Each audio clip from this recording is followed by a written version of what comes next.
So like, you don't really want to like, force a trade. Force a trade that's not there. That's only going to be counterproductive for you. That's only going to make you, jump in a trade you really shouldn't be, And one big thing is, like, if you don't understand and comprehend, like, as far as, like, the big movements of the news, especially since we're waiting for, since we were waiting for this monetary policy, like, just stay there and let the markets do its thing. You know what I'm saying? Yeah. Don't feel, like, pressured that you must jump in a trade. Everybody's trading. Oh man, I'm gonna jump in too, right? Yeah. Really, really, really, really planning your trades as well. So like for me, I didn't really have a need to like have any type of trades this morning, just because, and I preach this a lot as far as the percentage, and I wanted to see what kind of news were going to be, I guess, put out in a sense. So, what were they going to talk about? Rates. What was the outlook on things as far as like the health of the UK and all that? And from that, it pretty much just kind of like gives me an idea of what to look for. And if I trade later today, I'm gonna kind of look at the markets and kind of see what they give me. But like I know the U.S. economy had good news, right? Yeah. So in my mindset, if I see that the dollar, let's say I trade the dollar yen, if I see that the dollar yen, the dollar had great news, do we see a reasoning to short dollar yen? No. Okay, so like, and the other day we got hit. The yen got hit.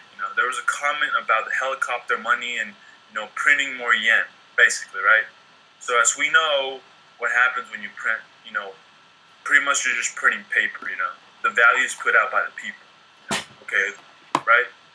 So when that comment came out, we saw the yen just essentially plummet, right? That's pretty much what happened. So I'm pretty sure none of us are still confused about, when a pair goes up, that means that the yen is weak, right? A lot of people feel like dollar yen going down means it's like weakening. No, it's the inverse, right? So it's really important. Like, and I'm going, on and on and on about how important fundamentals are, but you guys kind of see how everything clicks hand by hand. Like before you need technicals, before you even look at a chart, the kind of mindset I come in when I'm about to look at the chart. I already know these things as far as what happened to the dollar, in the past 12 hours, what happened to the yen in the past 12 hours, what happened, you know what I'm saying? So everything goes hand in hand to when my time to trade, what I'm looking for, right? Does that make sense? Yes. Okay. So, what pairs have you guys traded this week? I'm gonna go over like same thing, the pairs that I always trade, and I'm gonna go over a little more in depth as far as like what to look at. I'm gonna go a little more in depth today as far as like I'm about to hop on my computer. What's the first things I should do? I'm getting on, but I wanted to know what pairs you guys trade other than the yen, if you did. If you guys wanted to go over that, and then I'm gonna step into pretty much just nice little short webinar today. I wanted to just kind of get that stuff out there first, because fundamentals are huge. Like they're huge. They give you a sense of relief when you're in a trade. You know that pair is very weak or is very strong. Okay, yeah, it's just gonna, it has the momentum to break that. But if, let's say, for example, if the yen is very weak, and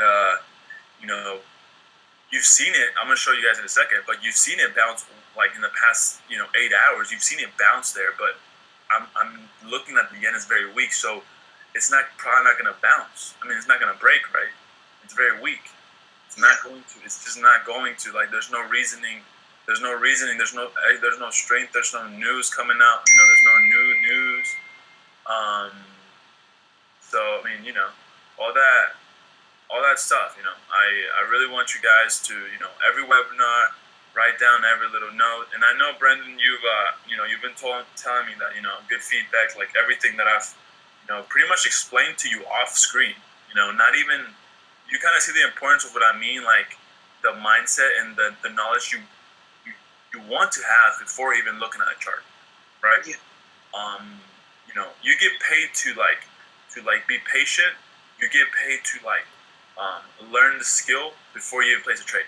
You know, placing a trade and winning a trade, that's okay. You won the trade, but the most important thing is having the patience, having the knowledge of, you know, having a pretty good idea of where the markets are going to go, and you start by fundamentals. Does that make sense, guys?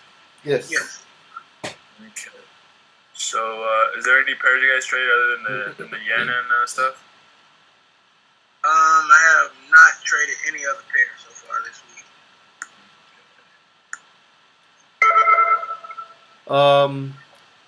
I traded the yen in multiple pairs, Aussie and the euro and the British pound, and I also, the only outside pairs that I traded in was the British pound and the U.S. dollar, and also the euro and the U.S. dollar, because they both was affected by the NFP. So they dropped and reached uh, a low, and I was just capitalizing on that as far as just riding it up, uh, seeing if it would, you know, come back to the actual market that it was originally at. Uh, and yeah, that was the only two pairs that I jumped on besides yen. Okay. All right, let me check out. Yeah,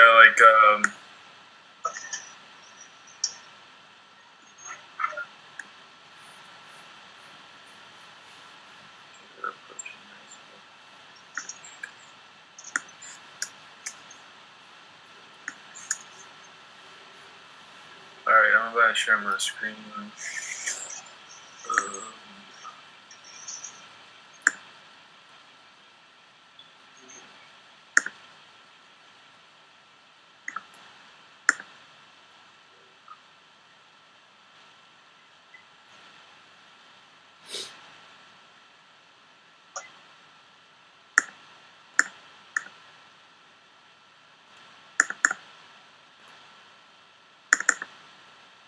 Can you guys see it? Yeah. Yeah. Oh, it went away. Oh, So there it is. let's say for example, like right now for me, I've been just like focusing on big time on fundamentals right now. You know, I actually told several people days ago. I was like, right now fundamentals they're gonna move the markets. Technicals, they're really irrelevant right now as far as that goes. After fundamentals are thrown out and stuff like that, you can have confirmations of it. But for now, don't try to base your trading on technicals, just because, especially today, I witnessed a lot of people just go the wrong way, right? And then trying to like hedge their way out the big negative or something. So like that's what I mean by like, you know, how important fundamentals are. So let's say for example, like when you're about to look at a chart, already have that in mind, right? You already know, okay, the pound got good news, the pound did this, you know, unexpected, all this stuff. The thing about the news, right? The thing about like the prime minister, the new prime minister, and all that, it all sounds very nice, very cool. Sounds very good to be true, right? A brand new prime minister, you know, she promises all this, you know, but you know, in reality, it's like the Brexit, right? The Brexit campaign, you know, the ones that were wanting to like break out of the union, they promised a lot of stuff, right? They promised a lot of stuff to the people. That's the reasoning why the people voted out. But I think it was like minutes after they won or whatever. Okay, they're leaving the union. Minutes after that, they came out and said, "Oh, we know we promised all this, but oh, I'm sorry, guys. I don't think we'll be able to do it." Sure. So that's why I feel like, and this is in the back of my head, I feel like what happened today, monetary policy. I think next week is more news. I think that could change. I think they might come out and say, "Oh, just kidding. We're gonna do this and we're gonna do that." And I say this because I don't know if you guys followed this, but the other day there was an announcement about the lending, and they were supposed to be very successful. It was everybody was happy. Everybody wants to all this stuff, but in reality, is a lot of people are scared, right? A lot of people are scared to take any type of credit, any type of lending, But on the numbers, what was thrown out, I think it's just to induce more buyers, really, and then kill them. Yeah. But that's my gut feeling. Because I was reading on stuff like that, and they were just talking about all this promises, right? And then they were talking about how feasible it is for them to make that actually happen, right? Mm-hmm. I mean, the pound went through the Brexit, the world went crazy, right? And now they're saying like, "Oh yeah, guys, we know the pound, it depreciated by 30%, but don't worry about it, guys. We're gonna grow, 80%." I don't know. I mean, if you're in the union, they pretty much are gonna cut you off supply if you say so. If you want to say that, how can you assure people that? How can you assure people that you're actually gonna pull through when you promise the people all this and now you're kind of pulling back, right? So that's why I want you guys to kind of keep an eye on that. I just don't feel like people are comfortable right now to take out loans to any type of financial situation. I think that people are scared. Okay, so let's say for example, I'm gonna go over a call to buy. I'm gonna tell you why I'm called buy. So let's see on the daily, right? Are you guys using higher time frames to confirm your overall trend? I do so every now and then, but I need to get more back into doing it more. Right. Do you kind of see why I kind of look at the higher time frame? You see how clean this big W is? Yeah. So does that make sense, Slick Rick? Yes, I see it. Okay, so when you go on your higher time frame, you want to check for these things right here. You want to check for higher highs, lower highs. You want to check how prices react, right, to certain barriers, to certain zones and stuff like that. And as we see here, we've been falling, right? And a lot of times when we dip like this, I would want to say 90% of the time we're going to retrace back to that line essentially, and then most likely we're going to come down. And with those moves, that heavy move that it made, it's just going to fall that much harder, right? And this is the thing though. A lot of people want to, okay, it's going to go from here and it's going to free fall. They think about it they put it in a very, very big picture. This is the daily chart, so you want to kind of zoom in, on the time frame. So let's take for example, right now it's daily chart.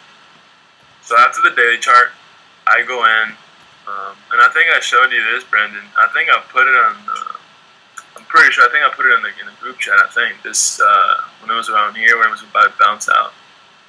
But a lot of this is just based on my own analysis as far as the chart, and like I said, the yen with the helicopter money comment and all that, it weakened by a lot. And then when I saw this little W right here, with this big W, multi-session W, When I saw that, and when I saw something else, you guys see something right here? Let me zoom in. I want to see if you guys see it. You guys see something like after we broke this? You guys see something to the left? It's kind of like it kind of hit like one of those consolidation zones. Yeah. So like all the time, especially when you have a W like this and you see like a potential break or whatnot, always look to your left. Try to see how strong that is, right?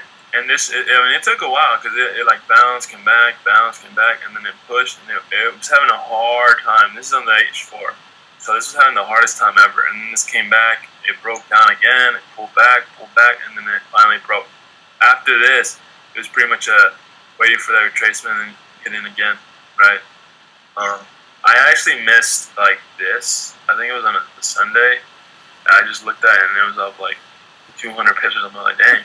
And then, but I was waiting for the pullback because after we broke here, if we go look back to the left, once we break resistance, it becomes support, correct?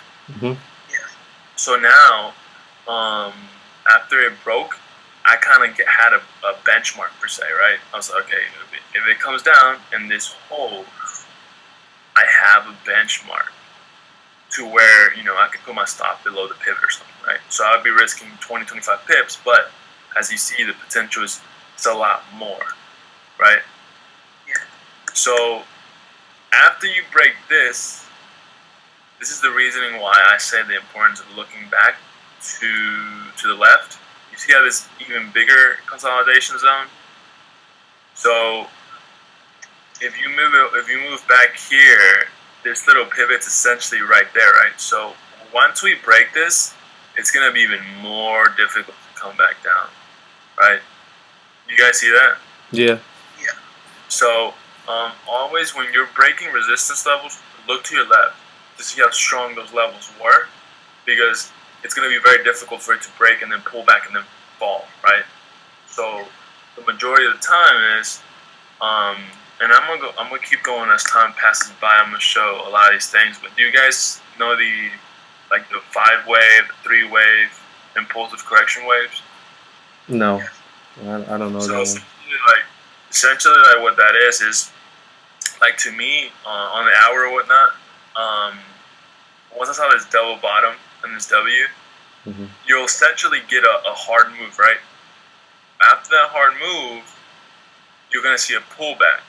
After I saw that pullback, I drew this line out just because I knew that this particular zone right here to your left, it was a nice support at that point, right? I drew that and then it came down and bounced off of it, and then I knew it was going to be either a 3 or 5 wave count. How do I know it's going to be a 3 or 5 wave count? Well, it's all decided based on to the left, the structure. So here we see two structures. So as I came back and bounced, and I came back and I saw, okay, this one's even stronger than this one. The chances of this breaking are minimal, right? So that's what happened. It came back, bounced, and shot up, right? So base everything on the past market movements, past market patterns, but kind of understand what's going on, at that point in time. Like I said before, the dollar got good news, the yen got crushed, right? So base, you're trading off of that. Don't try to make up, any type of trade, right? Don't try to sell it just because you hear a lot of people selling or whatever. Look at your fundamentals. Look at the strength. Have you guys been using the Easy Currency app I told you? Yes. So have you been using it as far as on different time frames and using it how have you guys been using it? Well, for an example, last night I was looking at one of the pairs, and I seen a pattern. I think on the 1 hour, and I use Easy Currency to compare the two strengths of each pair, and that's one of the factors that helped me make my decision of whether or not to take this reversal pattern or not. And then once I reach my 30 pips, I close. Right. Yep. Yeah, because I know several people ask me like, well, how do you use it, whatever. I'm like, you essentially use it like you're watching your chart. So you're looking on the 15 minute, you're looking at the moves up ahead, right? So if you look at the overall picture, um, the yen is still, it's still gaining strength. It still has strength, right? Um, it was just one of those comments that it weakens currencies and stuff like that. That's the main reason why I say try to react to the markets. Don't try to so much like know, be a mind reader and trying to predict, right, exactly what's going to happen. So have you been using it, Ricky?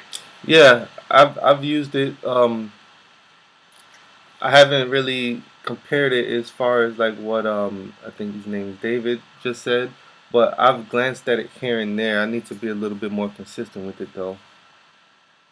Yeah. Use it as a confirmation. It's not like a little signal app. It's not gonna tell you to sell or buy. Hmm. It's really just like a second confirmation. Yeah. Just as like let's say if you use ADX, if you use support and resistance, that's confirmation, fundamentals, confirmation. Um, you know, you don't need 20 confirmations either. Hmm. But if you have solid, 2, 3, 4 confirmations, you're solid. Chances of you being in the wrong trade are very minimal. You know. Now, if you hear everyone saying, "I'm going to sell the pound yen, I'm going to sell the pound dollar, I'm going to sell," you're pretty much at their mercy at that point. Whatever those people said, after the trade goes south, you're going to be like, "Oh man," but like, you know, isn't that, isn't that? One of my personal students, like he texted me yesterday. He was like, "Hey man, this group's saying that sell the euro yen," and he's like, I'm gonna hop in," and I was like, all right. But I didn't even, I was not even on the chart at the time, and then I looked at the chart, and I was like, oh my god, this is gonna pull back, yeah, but then it's gonna hit a very strong support, and right when we get strong supports, it's gonna rally hard, especially the time that it was. I think it was around this time, and I shot him a text. I was like, yo, if you're up in profit, I would take it, right? I would take it. I don't think he did, and like I think it was within 5 minutes or whatever, it shot up. He was up like 30 pips, and then he was negative like 40. No stop loss, nothing. So like I've told you this a lot, Brendan, but especially like on signals and stuff, um, always look at your chart and just tell yourself, okay, I'm gonna wait for this pullback. I'm gonna wait for this. If it doesn't pull back, it's very risky to just jump on, right? Because we're not momentum traders. We don't see a bullish candle and we buy. We don't see a bearish and we sell, right? Yeah. So if you see a signal, go to your 15 minute, go to your 5, and see if there's an entry point, right? Yeah. If not, like I always say, if you have a question, just about the signal, or whatever, just shoot me a message. But I'm usually pretty updated. I try to keep you guys updated, like on the trades and stuff. Hmm. But if you have a question as far as that goes, always ask. Don't like, okay, you get up with a signal, whatever. Let me go ahead and jump in. I try to kind of think ahead as far as like how you guys are thinking. Hmm. So I want to kind of ease in as far as like giving just too many signals and you guys just verbatim just go into your platform and just entering them, right? So I want to make sure you guys are understanding why you're entering them. You know what I'm saying? Yeah. Other than just yeah, go sell, go buy. Because like right now, and I see it like especially when people like Snapchat or something. Oh man, are you selling this? Are you buying? They're just trying to see if they're right. They're probably in the trade already or something. But like I said, I'm very I got a lot of self control as far as like it's not my time, it's not my trading time. Why am I gonna get in a trade, right? I'm 90% of the time, the trade's not gonna move. Like the main moves, they're not gonna happen before my trading times. Rare the time. Like yesterday, I think GJ was falling off, and one of my buddies was like, "Oh man, you're missing the drop. If I were you, I would just shoot in. I would just like jump in." And I looked at it, and it was approaching one of my pivots. show you. It was like, I think, and the funny thing is, I think he broke even after like I was like, yeah, I don't think you should hold that. This right here, when it made that like triple top, I guess you could say, and then it came down to this support. Do you guys kind of see what? If you look to your left, this zone right here, like this, how difficult this was gonna be to break. Yeah. Like right here. So like when he told me if I were you, I'd go ahead and sell. I mean, if I didn't get in here, because this pivot right here was protecting this from going any higher right now. So I expect some type of pullback. Because look, if you look, I mean, look how many pips we got, right? Just insane. This is insane. So I got in here and I rolled it up for a little bit to the pivot. Because after it hit the pivot, it started pulling back. So as we know, GJ, even if it's on the range, it's ranging in like 80, 100, 150 pips, right? It's like moves. As it's ranging, it's moves, really. So, do you guys kind of understand what I mean by like market structure? How important it is to like really like look to your left, look to your right, look at the setup that's there, if it is, and look to monetize it. But don't like feel like, okay, I'm gonna get on agent. I'm gonna take my first trade, right? It doesn't work like that. That's how you lose your money. Yeah. Do you guys have any questions so far, or anything? I just wanted to go over those key points as far as like market structure, what to look at the chart, and stuff like that. As far as here, guys, if you were wanting to sell this, it's a very risky trade right now. If you look to your market, we have a pivot here, and essentially this is going to be protected. And if you even wanted to, you can draw this right here. You see how, I'm going to erase this right here. I'm going to show you guys why I drew that.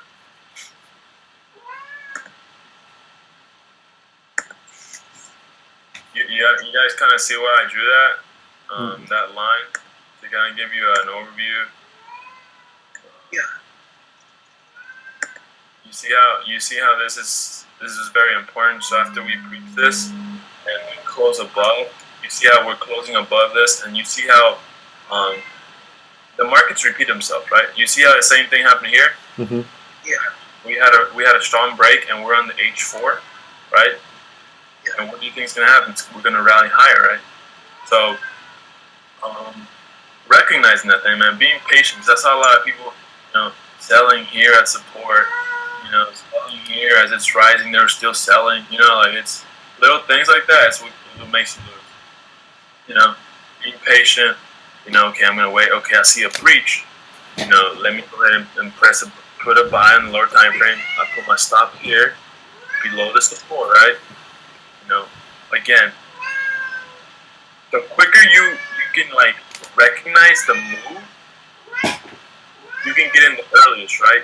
So your stop can be very tight, right? You're less likely to risk more pips for gains, exactly, essentially. So does that make sense to you guys? What I mean by when it broke out and it pretty much closed above this structure? Yeah. That it. You can count the hours that it was in this little box, right? Especially as you're getting comfortable with trading, I want you guys to draw these little boxes. I want you guys to draw these trend lines. Like me, to be honest, I don't really need them. I kind of just eye it. I kind of see it. I drew these because like some students, I want them to see, like visually see what I'm talking about, because it helps you a lot. After a while, you don't need it, right? It's like if you look at it, you guys already whatever I talked about, you already see it, right? So we talked about it, right? You double bottom, see structure here, you see break, you see this little this space right here. You see how the space to your left, there's nothing. There's nothing very difficult, I guess. There's no barriers. But why when we broke this, we have enough structure, and we have to the left. What do we have there? Strong structure, right? So it's going to be very difficult. But then, what happened over here? Right when we broke this, we rallied. And look at this. I'm gonna see what. But what happened here when we rallied and we approached another structure here? What happened? It began to pull down. See, so if you guys look on the higher time frames again, you see how strong this is. Yeah. So this is the thing. Even though we have a structure here, it's being protected. If we breach that structure, we're gonna go up probably to the trend line, which is roughly 107, right? That's what I mean by just being patient. Just being patient. Like don't rush a trade. Like around right now to about 10:30, 11, there's gonna be moves. Moves are gonna happen, but just being like patient, right? What I do is I'll set little alerts. I think you can do it on MT4, but I have I think it's called call alerts or something. I think it's in the Apple Store. And it just you put little notifications to notify you when price reaches 105.90 or something, right? Yeah. Where maybe the resistance at or stuff like that, or maybe if it breaks this, this is going to be another free fall, right? Until we approach the bottom of this box. So just little things like that, guys. Prepare yourself. Does all that make sense, guys? I don't want to be talking. Yep. Yeah, it makes plenty of sense. Do you guys have any questions right now, or something you want me to go over? I wanted to kind of get all that point across because I feel like that's the most important thing. As far as recognize the market structure and stuff like that. I have one question. I understand everything as far as the trend lines and stuff like that. The only thing that I don't know is the red, the green, and the yellow box. Is that the fib or what green box? I'm sorry, the lines, not the box. Red. These are pivot points. Okay. Yeah, these are pivot points, and I like them just because they give me like a predetermined support and resistance. That's essentially what it is. Fibs is the same thing. Okay. Pretty much predetermined support and resistance. There's just a fence in here. It's math. And what I want to explain to people is that all these pivots and stuff are essentially just think of them like predetermined price movements that the big market makers already decided, right? Everything's already predetermined. But I think we talked about it last time. The big central banks, they plan, to acquire the smaller company. You do this already, right? So they already know, the shift of the money, right? Shift of the law. They already know this stuff. That's why you see a lot of companies buying out smaller companies. That's why you see, acquisitions. That's why you see, bankruptcies. That's why you see a lot of stuff, right? Everything's predetermined. Yeah. The funny thing is that even the companies that go bankrupt, they're probably part owners of another bigger company. It's all just like a shift in hands, really. Shift in power. It's not. A lot of people feel like, oh, this person went bankrupt. No, that person's still rich as heck. Like he still owns like probably 3 other companies. It might not be under his name, but he still has his hands, right? He still has, so I really, really, really hope you guys kind of understand and all the stuff I told you today makes sense. You need more questions, or you want me to go over something real quick? Another one question. What source of news do you use? Do you use the same direct news or? I do look at that because I like how it little pops up like that. Yeah. But I think I recommended last time Wall Street Journal, New York Times, Bloomberg. Bloomberg is really good because it's like a lot of times it's like live. I'm not gonna put like live stream right there, like with Arnie and stuff, but it's like updated within seconds. Right. We kind of whatever happens, and now you got a chance to react. And I have some paid newsfeeds and stuff, but I mean I'll recommend those down the line. Nice.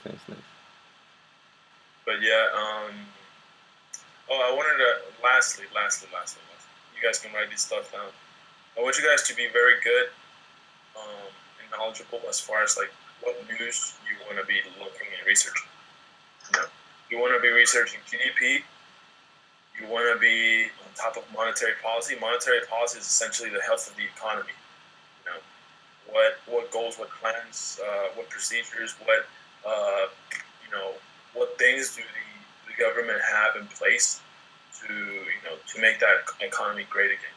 Like let's say for example right now, the UK, even though it's at a very vulnerable place, a lot of times, if not all the times, that major crashes have happened, you always see like a bigger rally, a bigger rally. We saw that in the U.S. market crash. Like the U.S. is probably the market's gonna crash probably like in a few months. We're probably gonna see some heavy movement, but it's good. It's good, right?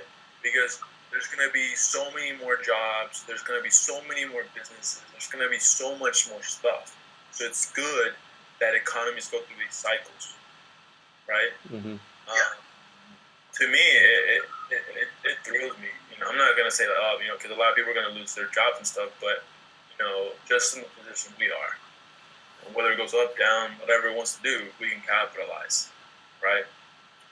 So yeah, GDP, monetary policy, and then you want to look at rates. Rates, do you guys kind of comprehend what I mean by rates and like GDP and stuff? Yeah. So understand that, and that gives you, again, a good idea of the health of the economy. If people are making money, right? So the GDP of the United States, I think, is about 38,000. So people make about that. That's how much gross domestic product. That's how much people produce, I guess. And there's some other, economies that people are pulling, 50, 60, 80, right? So they're essentially a little healthy in that sector, but then, let's say their monetary policy can be messed up, right? Yeah. They're trying to like put a bunch of stimulus plans together, and essentially when you throw in a bunch of money where people need it and stuff, you're probably like either printing too much money, extra money, you're doing all these extra stuff, it's the regular stuff that is just gonna hurt your economy. That's why when like stimulus plans and all that stuff is talked about, the economy gets crazy, right? Like perfect example, the yen. They're trying to like throwing up just random money, make up money, essentially, make up money. A quick little Forex, whatever history and stuff. Back in the day, trade, and I'm gonna, it goes hand in hand with trade balance. Trade was done like, I have rice, you have beans, let's exchange this, right? But as time passed, we put in value into a piece of paper. We put in value into gold, we put in value into these things, right? Yeah, that's pretty much how it all unfolded, right? So that's so now I'm pretty sure you guys, if you haven't, you probably will hear the term or the sentence or the quote. The dollar itself is meaningless, it's worthless, right? But we find meaning for it, right? $100 bill. It really doesn't have any value. It's just a piece of paper, but we put in a value of society. Yeah, it's worth $100. With $100, I can get this. that's pretty much it. It doesn't really like, if it burns or something, it's whatever, right? But gold and all this extra stuff, like especially like raw materials and these things and like things that we can get if they're gone, that has a lot more value, right? Mm-hmm. It's the value is in itself, right? Because certain materials, certain things we need to survive. It's not like money where we can just print more, right? Right. So really understanding that, and like GDP, monetary policy, rates, and then trade balance. Trade balance basically is, do you guys understand what trade balance is? Have an idea? I really don't know what trade balance is. Yeah, me neither. Trade balance is essentially exporting and importing. Okay, so when you have, they're not really bad. This is the thing. It's a misunderstanding. It's not really bad that an economy imports or exports. It's actually good that they do both because this is the thing. We go back to the first example as far as the exchange. I have rice. You have beans, right? We both are good at that. Producing beans, producing rice, right? So you do it better than me. So I'm gonna let you do that, and I'm gonna do this, right? But then when you have to like buy like um, let's say you gotta also buy corn, you gotta also buy I don't know lettuce and tomatoes and stuff like that, and you're only good at one thing. What does that look like? Uh, very from what I've seen, it's kind of like one dimensional. Like, Yeah, does that make sense? What I mean by like, okay, I'm only good at producing beans. I have to go out there and spend money on rice. I gotta spend money on lettuce. I gotta spend money on, and I'm putting in the trade perspective. Not like right now that I gotta go. Of course, you gotta go to the store and stuff. Not a lot of people self-produce themselves. They don't have gardens or anything. But I'm just putting it in the perspective of like um, qualities and resources, right? So when you have an economy that that is very structured, that imports sufficient, their weaknesses, they cannot physically or feasibly like produce, then that's okay. But when you have an economy that depends on like imports, that's bad because you're at the mercy. You're at the mercy of the person that imports you. You think they decide price, they decide when they want to raise it or how much they want to give you. Right? You don't have control of that.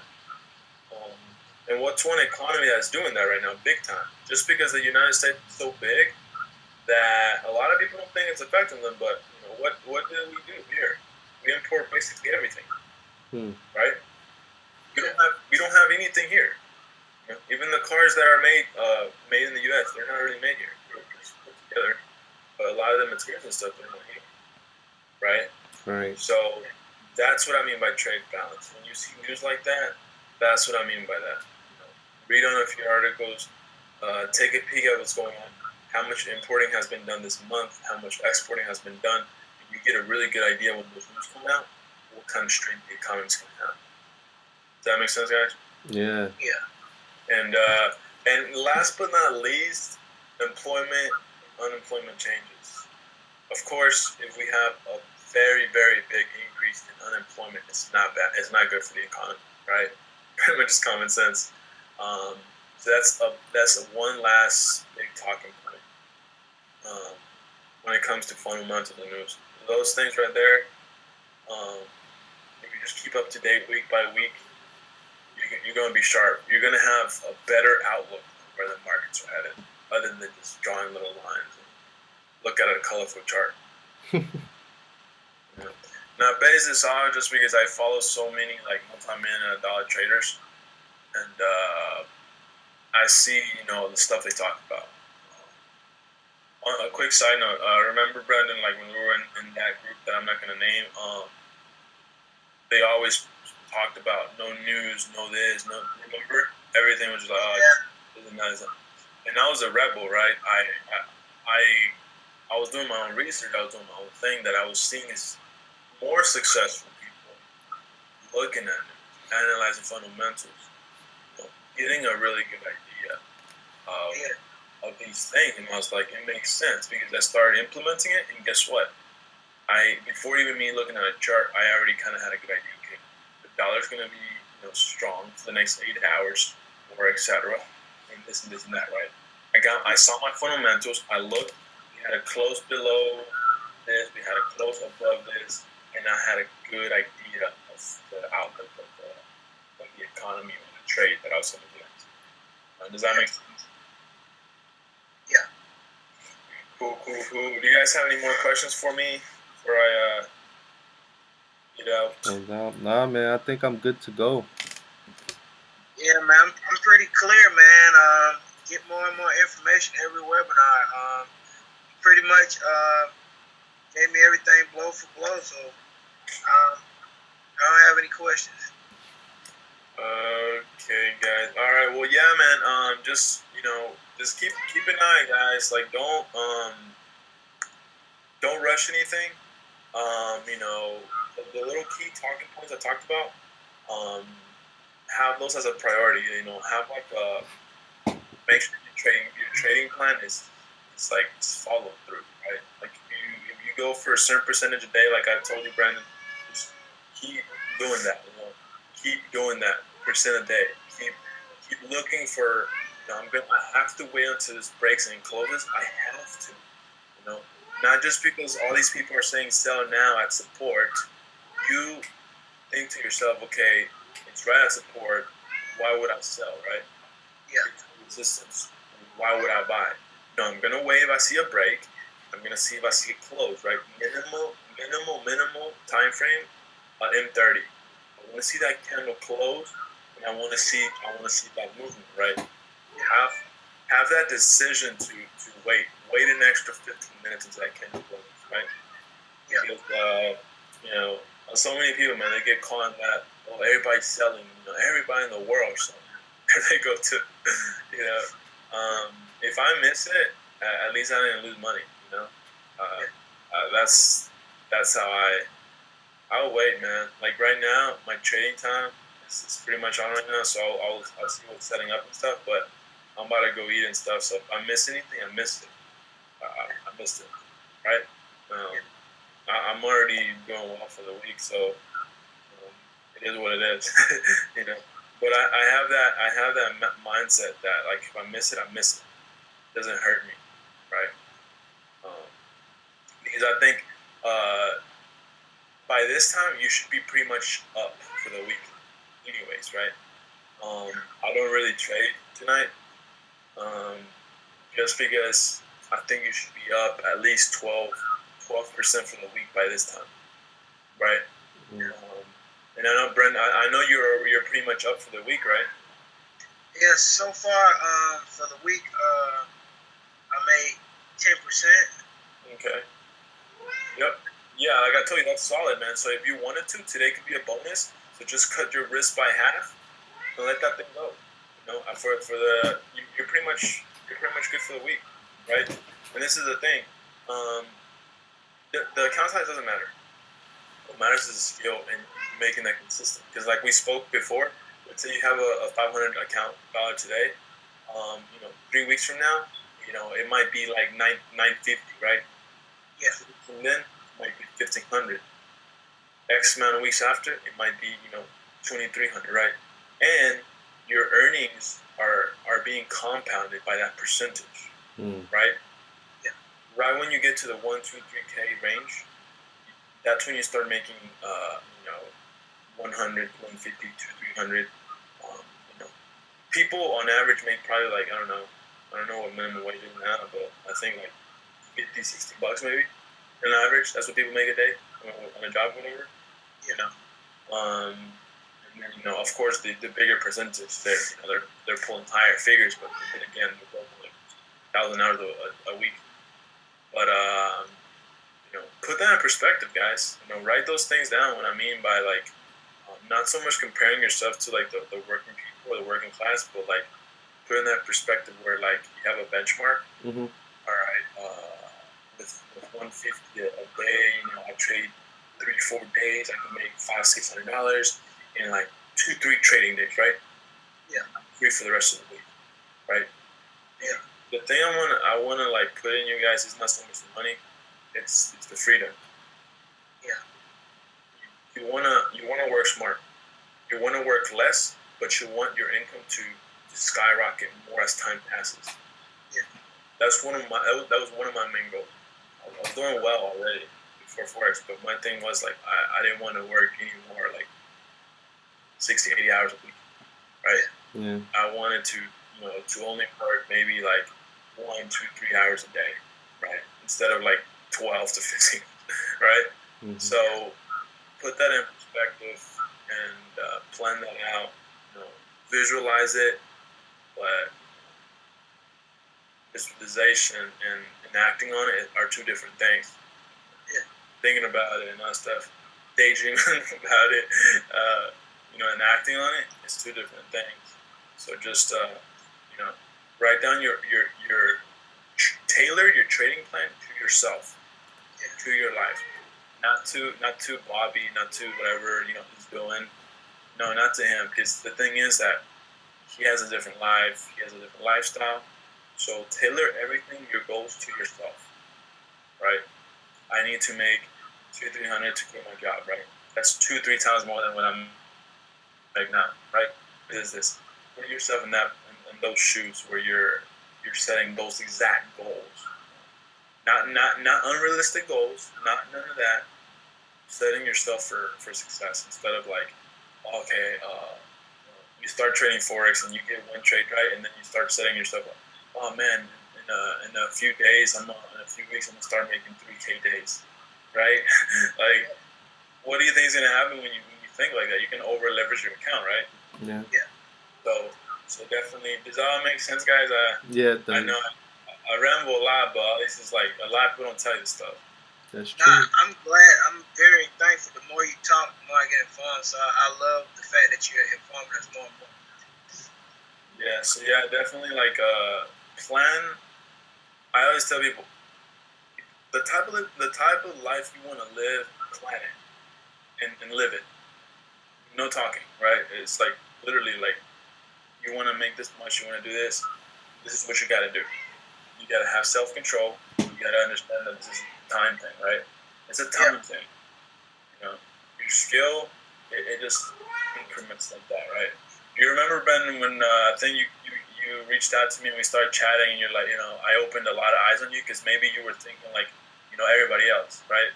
Like, oh, I got to do this, I got to do that, And I pretty much told you like, just simplify things. This is what you need to do, right? Boom, boom, boom, and it kind of made sense, right? It made a lot of sense to you.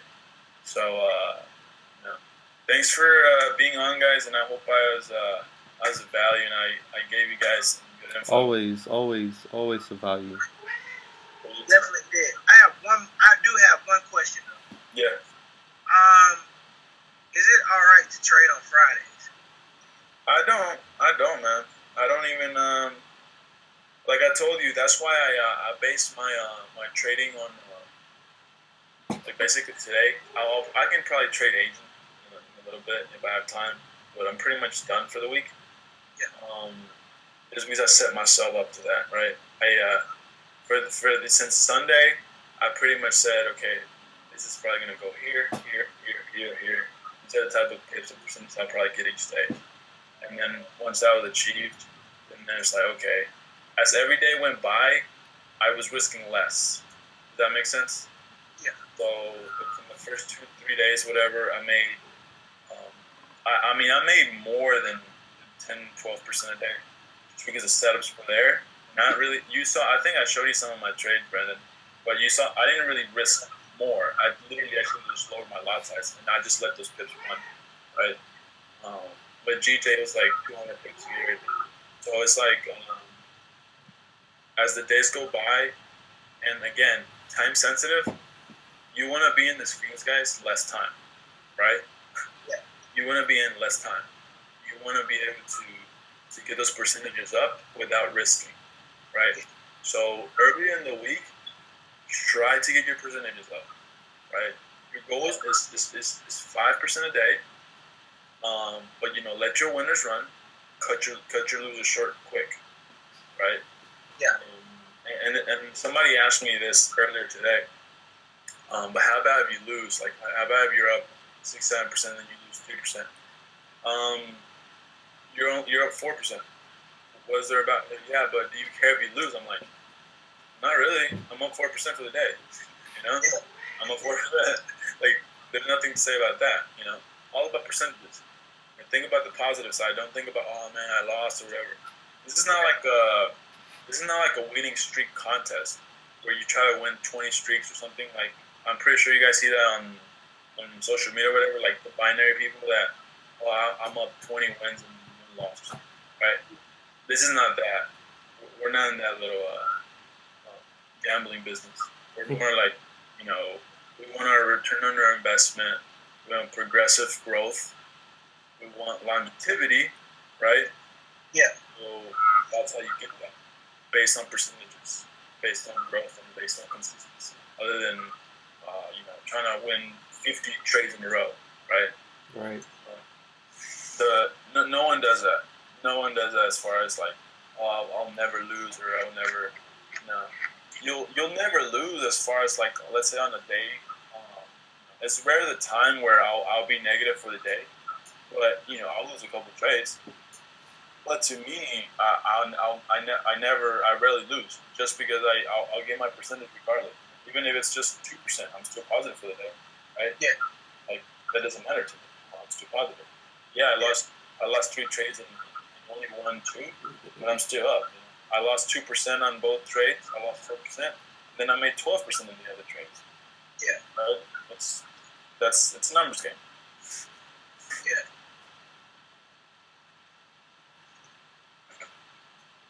All right, guys. Any more questions before I head out? I'm good so far on this side. One more question, if you don't mind. So when you enter a trade, right? Is it possible that the market reacts differently when you enter a trade and it's an incorrect entry? Like, say if you enter a trade and you're anticipating the market going up, right? And you analyze the charts, you looked at everything as far as your confirmations, and say the market just stops or it reverses. Is that a sign of a bad entry or a bad trade? So you said if you go negative. Yes. Here's a talking point on that. If you jump in a trade and you go negative a little bit, it happens. Mm-hmm. Nobody, if anybody says that they're lying, nobody just jumps in a trade and then goes in deep profit. You're up 60 pips real quick. Mm-hmm. No, sometimes you're negative. Jump in, you're negative. Because one, you're going to be negative with the spreads anyways. Right. So, I'll jump in. And like, let's say for example, if you're negative and you're like, oh man, it's not moving or whatever, or let's say you start going deep negative, right? Yeah. Don't just sit there and like hold your mouse on the little close button, right? Like analyze it. Is it were you on the right side or were you on the wrong side? Did you sell in support? Then you're probably on the wrong side, right? Right. If you sold at support and it's like if it's like 4:00 p.m. Chances are you're probably going to get messed up because market resets at 5, right? Mm-hmm. So that thing might retrace more. You might be more deep profit, more deep negative. So those little talking points as far as that goes. Mm-hmm. Yeah, if you start going into deep negative, you're on the wrong side. Being negative to start is normal. Okay. You got spreads, you got this, you got Now the thing is like, did you just like I talked about earlier? Did you just jump in on a bearish candle, or did you jump in on a bearish movement? There's a difference, mm-hmm. Right? You jumped in on 1 minute on a bearish candle, right? And then on the 15 minutes, it's like bullish as heck, right? Yeah. So yeah, like that's the importance of trend. Okay. We're trading with a trend, or at least we're let's say we're gonna trade a pullback. So we're trading that pullback. We're not saying, okay, this is going to go up, right, long term or something. Like let's say, for example, when somebody asks me or somebody tells me, I'm buying this, I look at it and I'm like, it's not a big downtrend. Does he mean like scalp? Like, how many did? Like, I'm trying to figure out, right? Mm-hmm. And a lot of times I'm like, all right, I don't know. I guess he's going to do whatever he wants, right? So then I go look at the chart and I'm like, all right, I'm going to sell this, right? Mm-hmm. I'm going to sell this and I'm going to my stop at 20, 30 pips, whatever, and I'm going to go for like 80, 100, right? Yeah. And, that person tells me, oh, man, I got stopped out. And I'm like, what were you trying to do? Well, I was trying to buy. And I'm like, to where? Oh, I was going for at least 150 pips. I'm like, how? That was like just a pullback, Yeah. So being able to recognize what are you trading, right? Right. Are you trading like a 5, 15 pip scalp, or Mm-hmm. what are you doing, right? To me, I'll decide what I want to do at that point in time. Okay, let me scalp this up, or let me scalp this pullback, or let me do this. Um, I'll kind of explain something else where I think I explained to somebody yesterday and actually did it. He was negative, and I told him, I was like, look, if you have the confidence, you can scalp your way out of a negative. Mm. Maybe we'll go over that next time. Um, and kind of get yourself, a few profits. Let's say, for example, you're negative $200-300, Mm-hmm. and it's like ranging, or it's playing with your feelings and stuff like that. Mm-hmm. There's something that I would recommend you to scalp your way out. Maybe recover $20 here, $30 here, stuff like that. Yeah. And you're only going to be negative. You're only going to be negative like $80, right? And then you can decide then, okay, I can cut this. I just recovered $100. Mm-hmm. Or I can cut this, or I can just wait. Or now I feel more confident. I'm gonna hang out. I have a cushion now. There's a lot of things as far as negative and stuff like that, but I definitely don't recommend, like, if you're in deep negative, don't keep holding. Just cut it. Right. Just go ahead and cut it. And that's why I say for now, as you guys are getting comfortable and more comfortable, Mm-hmm. go ahead and set a stop loss. And that stop loss, you're gonna set it depending on your entry, right? So let's say, for example, if you missed an entry, Mm-hmm. wait for that pullback. Don't jump in. Look on your 5 and 15 minutes. Don't jump in. You know what I'm saying? Like, if it's dropping, Mm-hmm. please wait for the pullback. Please wait for the pullback. Don't jump in. Or be willing to accept that you're going to be negative like 20 pips. That pullback's going to be 20 pips. After you jump in and let's say that pullback hits you, Mm-hmm. I always recommend like re-entering again, right? Mm-hmm. And we'll go over that again next time. Mm-hmm. As far as like the lot distribution and stuff. Right. Let's say, for example, you entered and oh man, I entered at 0.05. Dang, I'm negative 20 pips, right? I maybe recommend you to enter like a 0.02. So that little 0.02 can recover some negative. Let's say, for example, now it's going to start falling. Mm-hmm. Then you can stock that, and then I'll tell you, all right, now after that 0.02 is deep profit, you're only negative like 0.03 now instead of like you were down like 1.5%. Mm-hmm. Then I'll tell you, okay, go ahead and stack on the next pullback, stack a 0.01, right, and let that run. And okay, you're up 2, 3%, 4%. Oh, that looks like it's having a struggle to break that support. All right, now go ahead and close all of them. Right. Right. You see how it kind of worked instead of like, I know some people are negative and they're just staring at it. Oh my God, come on, go down. No, I mean, decide.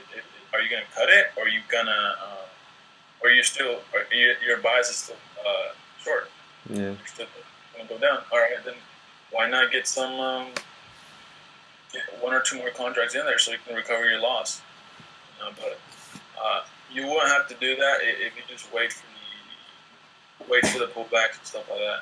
I actually like to stack like 2 or 3 contracts just because I want to get my pips before time for everyone.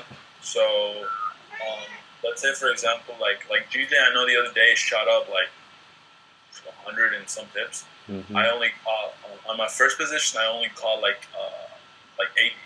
Mm-hmm. Then on my second one, I caught 60, and the other one I caught 50.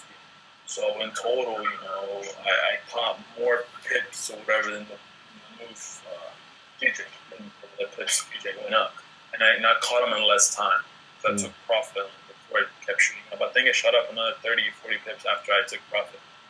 Mm-hmm. But you see how the least time you're in the markets, it's better, right? A little more comfortable. It's less time consuming, stuff like that. Yeah. Right.